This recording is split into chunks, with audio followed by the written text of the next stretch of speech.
Absolutely. I mean, we may have ancestors from other parts of the world, but even the first peoples had ancestors from some other part of the world, from somewhere, and they knew that.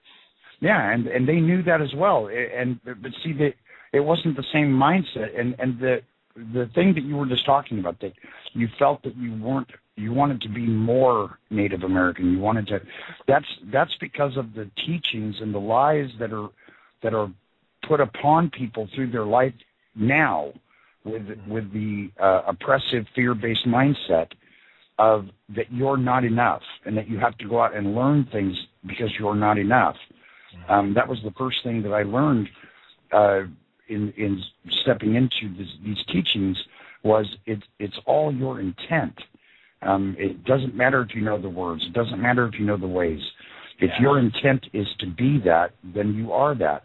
And I've thought for a long time, the peoples that are called Native American are called Native American because they were born on this land. Well, I was born on this land. That would make me a Native American. I happen to have a fairly large amount of what would be considered Native American blood in me, but I don't so much talk about that very much, especially not for validation of who or what I am. It's because I am me right now. In other words, you don't go there and say, I have so much percentage of what is considered to be First Nation American blood. Right. And if others want to do that, more power to you, if that's what you want to do. I want to focus on spirit, because ultimately none of us are these bodies. None of us are this material world. We come from a place that exists in pure love, in pure frequency, and we can create anything we want in an instant. And we create soundly there. Here we have so many distractions and lies and fears and frequencies that are being foisted upon us to try and distract us from that path. That's where intent comes in. I studied with this one gentleman. I went off with him for about 2.5 months into northern Arizona, and this was in about my 3rd year of training. And we camped out, and we got up in the morning. So we'll start the ceremonies in the morning. We'll start the training in the morning. We get up in the morning, and it was overcast. And he got up and he started doing his calls out to the 4 directions. And he started his calls, and I happened to have one of those. I guess I got a big enough piece of magnetite in me that directions, I just know them. I know where north is no matter what. And he started doing it, and he was aiming kind of southeast, and he was calling to the north. And me being the young apprentice that I was, I said, excuse me, you're aiming southeast. The north is that way. And he turns and looks at me and goes, north is whatever direction I intend it is. Whoa. And I was like, what? And he goes, now shut up. And I was like, whoa, sorry. Learn, Bear, shut up. Just shut up. And after that, for about the next 5 days, everything I said, he just said, shut up and listen. So but you learned, didn't you? Shut up. Yes, I did. And so from that day on, that was what I call one of my big learning days. It doesn't matter if you're facing in the right direction. It doesn't matter these things. That's all ego analytical thinking. The truth is, it's whatever your intent is. That's what you will experience. And so I just wanted to throw that in. And if anyone I know has intent, Michael, it's you. So you can face any direction and call it the direction you choose to. Okay? Well, sometimes east does feel like west, I'll admit that. It sure does, doesn't it? Especially lately. Yeah. That's our turning point. Exactly. And, the thing is, other people, anyone can choose to learn these things. I think that we've reached a time to where, though there isn't really time to learn the things that I learned at the times that I learned them, because times are different. But something I have known about for a long time is just by the things that I've learned. You've learned things that I don't know consciously. But because of the way our morphogenic fields have joined, we learn from each other in an osmosis form of a way. Just being in each other's realms and each other's gathering. We have another co-host here. He's only 17 and a half years old, but he's doing his best. I heard him the other day when we were talking. Yeah. He says everything backwards now. He's at that stage. Well, you know what? He probably makes more sense than most people in the world. Yeah.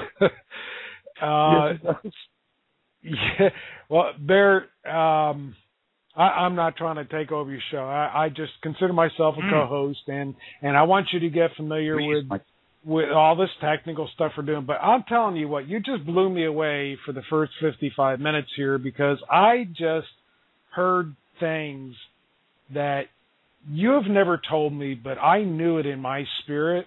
I knew where you have been, and like we tried to explain to each other just not so many minutes ago, we just knew what was going on.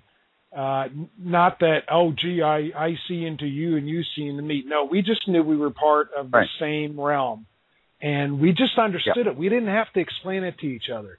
And I call this my term. We were tapping into living light, and that's my term, because it's not just light, and it's not this new age light like overall light warriors. Nobody even on the new age stuff understands what that means. No, we tap in when you call it spirit, you call it going through the next realm, whatever terms you use. To me, I phrase that as living light. It's living. It's not just light. It is living. It is creator light. And that is basically what a lot of people refer to as spirit. And, you know, Bear, we agree in totally 100% with what I'm about to say, but we have different words to say the same thing, that we have that inherent, before we were born in this realm on this earth, we came from that spirit realm, and we still have it. And that is what is now beginning to awaken in mankind like no written history has ever shown. Absolutely. This is the birthing of creator man. For lack of a better term, I do my best to stay away from terms like actually, because there's so many connotations, and the opposing forces have twisted things so much. How you even had to just explain living light. The mere fact that you had to do that, because there have been so many, they've done so much to muddy the waters. And you're exactly right, Michael. This is incredibly living light, and that I love that term. Now I just have to build the new synapses to use it properly. Because I've used terms like morphogenic fields, and morphogenic fields have even been twisted and turned. That's why I brought my interpretation up. That's why I brought it up, because you were using such completely different terms, and I know that some listeners are going, what the heck is he talking about? Right. You know, we all have our own way. Our luminescent egg. You know, we have our luminescent egg. That's what that's the living light that we are embedded in, that we are enmeshed in. Very, very, very clear. For the term, and take any breaks or anything? I don't know how we're going to do that right now. That's why I kind of interrupted you slightly and just had my little say. Okay. That's why I like being co-host. See, if I was a guest, but you betcha. Anyway, you're listening to the new host of The Bear Truth, and I'm sure that anybody who's been here this past hour, our first hour of this show, you've been listening to QuietBear, my brother Bear. So I hope that you got blessed in this. Just hang in there the next hour. We've got brother Phil, Chief Phil Lane, Dakota Chickasaw, traditional pipe carrier, and he's a sweat lodge keeper, and Brother Bear knows what that is more than I do. So yep. Hang in there, guys.